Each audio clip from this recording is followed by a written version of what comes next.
আমার এক বন্ধু অনেকদিন ধরে আমাকে আহমদিয়া মুসলিম সম্প্রদায়ে যোগ দিতে উৎসাহিত করছে, কিন্তু আহমদিয়া মুসলিম কি বা কারা বিষয়টি আমি পুরোপুরি বুঝি না। আপনার কাছ থেকে এই সম্প্রদায় সম্পর্কে জানতে চাই। প্রিয় দর্শক, খুবই দরকারি একটি প্রশ্ন আপনি করেছেন। আহমদিয়া মুসলিম বলতে আমাদের সমাজ যাদেরকে বোঝানো হয় তারা মূলত কাদিয়ানি। ভারতের গুরুদাসপুর জেলার কাদিয়ান নামক গ্রামে এক লোক জন্মগ্রহণ করেছেন যার নাম ছিল গোলাম আহমদ। ইংরেজদের খুব অনুগত ছিলেন এবং ইংরেজ শাসন আমলে তিনি এবং তার পরিবারের লোকজন, তার বংশের লোকজন ইংরেজদের খুবই অনুগত এবং সেবাদার ছিলেন। এটি তার বক্তব্যে, তার বিভিন্ন বই পুস্তকে কিন্তু লেখা আছে। তার রুহানি খাজাইন এবং আরো বিভিন্ন বইয়ে তিনি স্পষ্ট করে লিখেছেন এবং দাবি করেছেন যে নাউজুবিল্লাহ, তিনি বলেছেন যে খোদা তাআলা কাদিয়ান নামক জায়গায় তার রাসূল প্রেরণ করেছেন। অর্থাৎ তিনি নিজেকে ইঙ্গিত করছেন যে তিনি আল্লাহ রাসূল, নাউজুবিল্লাহ, এবং কাদিয়ান নামক জায়গা নাকি ভারতের গুরুদাসপুর জেলাতে নাকি নবী হিসাবে তিনি এসেছেন। এছাড়াও আরো স্পষ্ট করে তার বিভিন্ন বই পুস্তকে তিনি কখনো নিজেকে নবী, কখনো রাসূল, কখনো মাসিহ মাউদ বা প্রতিষ্ঠিত মাসিহ হিসাবে উল্লেখ করেছেন। ইসলামের আকীদা এবং বিশ্বাসের একটা মৌলিক জায়গা হলো যে আপনাকে নবী করিম সাল্লাল্লাহু আলাইহি সাল্লাম আল্লাহর রাসূল সেটি বিশ্বাস যেমন করতে হবে। আশহাদু আল্লা ইলাহা ইল্লাল্লাহ ওয়া আশহাদু আন্না মুহাম্মাদুর রাসূলুল্লাহ, আল্লাহর একত্ববাদের সাক্ষ্য দেওয়া এবং মুহাম্মদ সাল্লাল্লাহু আলাইহি সাল্লাম আল্লাহর রাসূল হওয়ার সাক্ষ্য দেওয়া, এটা যেমন আমাদের ঈমানদার হওয়ার জন্য জরুরি, ঠিক একইভাবে রাসূল করিম সাল্লাল্লাহু আলাইহি সাল্লাম যে আল্লাহর শেষ নবী, শেষ রাসূল, তারপরে আর কোন নবী বা রাসূল আসবেন না, এই কথার সাক্ষ্য দেওয়াটাও কিন্তু আমাদের ঈমানের গুরুত্বপূর্ণ একটি পার্ট বা অংশ। ফলে আপনি যদি নবী সাল্লাল্লাহু আলাইহি সাল্লামকে আল্লাহর রাসূল হিসেবে স্বীকার করেন কিন্তু তাকে শেষ নবী বা রাসূল হিসেবে স্বীকার না করেন, তারপরে অন্য কোনো ব্যক্তিকে রাসূল বা নবী হিসেবে মনে করেন, তাহলে সারা বিশ্বের সমস্ত উলামায়ে কেরামের ঐক্যমতে আপনি অমুসলিম হবেন। এই তথাকথিত আহমদিয়া মুসলিম সম্প্রদায় বা মুসলিম জামাতের যে লোকজন আছেন তারা মূলত কাদিয়ানী ধর্মের অনুসারী এবং তারা প্রত্যেকেই কাফের এবং ইসলামের গণ্ডি থেকে খারিজ হয়েছেন। তারা সাধারণ কাফের নন, বরং তারা জিন্দিক টাইপের কাফের। জিন্দিক বলা হয় সেই কাফেরকে যে কাফের নিজে মুসলিম হিসাবে মানুষের কাছে জাহির করেন, অথচ তিনি বিভিন্ন রকমের কুফরি বিশ্বাস ধারণ করেন, লালন করেন, মানুষকে প্রতারণা করেন।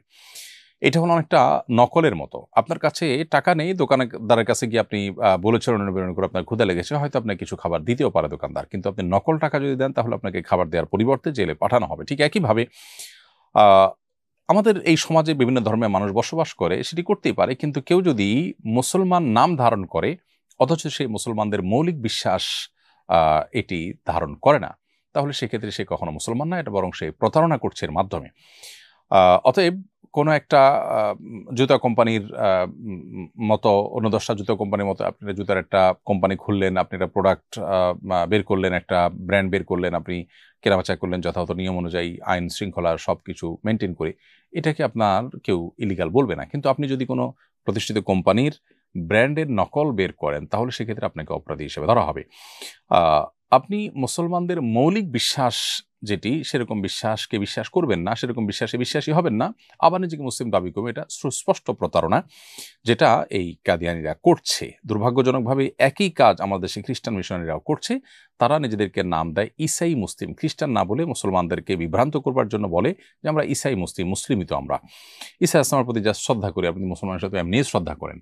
তো এই কথা বলে তারা মানুষকে খ্রিস্টান বানায়, আর এরা মানুষকে কাদিয়ানি বানাচ্ছে এবং গোটা বিশ্বের অনেক মুসলিম দেশেই তাদেরকে কাফির হিসেবে সরকারিভাবে ঘোষণা করা হয়েছে। আমাদের দেশে তাদেরকে সরকারিভাবে কাফের ঘোষণা করার দাবি দীর্ঘদিন থেকে উলামায়ে কেরাম করে আসছেন। দুর্ভাগ্যজনকভাবে তাদের সে দাবিকে এখনো পর্যন্ত পূরণ করা হয়নি। আমরা আশা করব সেই দাবি পূরণ করা হবে এবং আপনাকে আল্লাহ তাআলা হেফাজত করুন এদের এই কবল থেকে।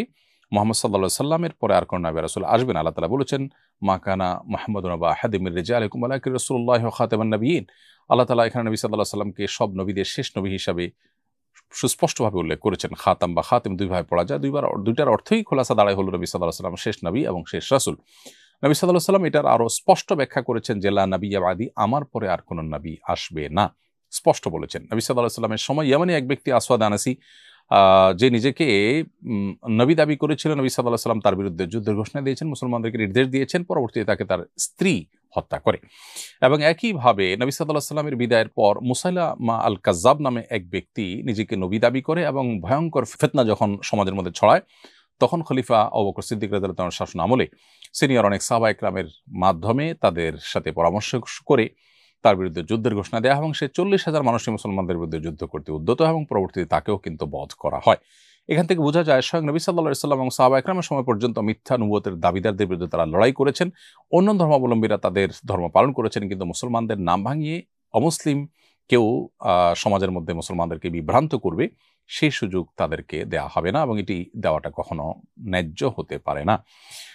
এই জন্য নবী সাল্লাল্লাহু আলাইহি ওয়াসাল্লাম পরিষ্কারভাবে বলেছেন, আমার পরে সালাসুনা কাযাবুন ৩০ জন মিথ্যাবাদী পৃথিবীতে আসবে, কুল্লুহুম ইয়াজআমু আন্নাহু নবী, প্রত্যেকে ধারণা করবে সে নবী, অথচ লা নাবিয়্যা বাদি, আমার পরে আর কোনো নবী আসবে না। অতএব কাদিয়ানি যারা, তারা নিজেদেরকে আহমদিয়া মুসলিম জামাত পরিচয় দেয়, তারা গোলাম আহমদ কাদিয়ানীকে নবী বা রাসূল মনে করে। আজকাল তারা এটাকে ঘুরিয়ে পেঁচিয়ে অস্বীকার করার চেষ্টা করে, অথচ তাদের যে সমস্ত লিটারেচার আছে, তাদের যে সমস্ত বই পুস্তক আছে, সেখানে পরিষ্কারভাবে তাকে নবী এবং রাসূল হিসেবে উল্লেখ করা আছে বা তিনি দাবি করেছেন। অতএব তার অনুসারী হওয়া ইসলাম থেকে খারিজ হওয়া শামিল। সাধারণ অমুসলিমের সাথে জিন্দিকের পার্থক্য হলো, জিন্দিক সে সাধারণ অমুসলিমের চাইতে অনেক জঘন্য, কারণ সে প্রতারণা করে এবং মুসলমানদেরকে বিভ্রান্তির মধ্যে ফেলে। অতএব এখান থেকে বেঁচে থাকার চেষ্টা করতে হবে। আমাদের দেশে সোশ্যাল মিডিয়াতে আহমদিয়া মুসলিম জামাত অথবা ইসাই মুসলিম জামাতের নামে কাদিয়ানীরা কিংবা খ্রিস্টানরা তাদের ধর্ম প্রচার করছে অত্যন্ত সুকৌশলে, কখনো গরিব মানুষদেরকে টার্গেট করে খ্রিস্টান মিশনারি লোকজন তাদেরকে লোভে ফেলে, প্রলোভন দিয়ে তাদেরকে ধর্মান্তরিত করছে এবং বিভিন্ন রকমের সুযোগ সুবিধা তাদেরকে বিভিন্ন জায়গায় দিচ্ছে। দেশের প্রত্যন্ত অঞ্চলে, পার্বত্য অঞ্চলে, উত্তরবঙ্গে গরিব এলাকার লোককে টার্গেট করে তারা কাজ করছে। কয়েকদিন আগে যশোরে পিকনিকের নামে কিছু মানুষকে তারা খ্রিস্টান ধর্মে দীক্ষিত করেছে। এর আগে ফরিদপুরের একটি ঘটনা, তারা সাদা কাপড় পরে পুরোহিতের বেশে তারা সমাজে বসবাস করছে এবং ঘোরাফেরা করছে, অথচ তারা তলে তলে খ্রিস্টান মিশনারির মাধ্যমে তারা খ্রিস্টান ধর্মে মানুষকে দীক্ষিত করছে প্রলোভন দিয়ে। পূর্ব তিমুর সহ সুদানের কিছু কিছু এলাকা, যেগুলোতে একসময় মুসলমানদের বসবাস ছিল, কিন্তু পরবর্তীতে খ্রিস্টানদের আধিপত্যের কারণে, উপনিবেশিক শাসনামলে এবং তার পরবর্তী সময়ে খ্রিস্টান মিশনারিগুলোর কারণে সেখানে কিন্তু খ্রিস্টানদের আধিপত্য হতে হতে শেষ পর্যন্ত মুসলমান দেশ থেকে বিচ্ছিন্ন হয়েছে। আমাদের পার্বত্য অঞ্চলকে আমাদের দেশ থেকে বিচ্ছিন্ন করবার জন্য, উত্তর অঞ্চলের কিছু অংশকে বিচ্ছিন্ন করবার জন্য নানা ষড়যন্ত্র চলছে। আমাদের দেশে কিছু অসাধু প্রশাসনিক কর্মকর্তা আছেন যারা সামান্য কিছু সুযোগ সুবিধা গ্রহণ করে হয়তো তারা এই সমস্ত কাজ দেখেও না দেখার ভান করেন। বিভিন্ন ওলামা ইকরাম তাদের কাছে নালিশ করতে গেলে উল্টা তারা হ্যারাসমেন্টের শিকার হন। অতএব কাদিয়ানীদের অমুসলিম ঘোষণা করা এবং খ্রিস্টান মিশনারিগুলোর এই সমস্ত অপতৎপরতা বন্ধ করা, এটি আমাদের ধর্মীয় কারণে যেমন খুবই জরুরি, ঠিক তেমনিভাবে আমাদের রাষ্ট্রের নিরাপত্তার জন্য খুবই আবশ্যক একটি বিষয়। আমাদের প্রত্যেককে যার যার জায়গা থেকে এখানে সোচ্চার হতে হবে।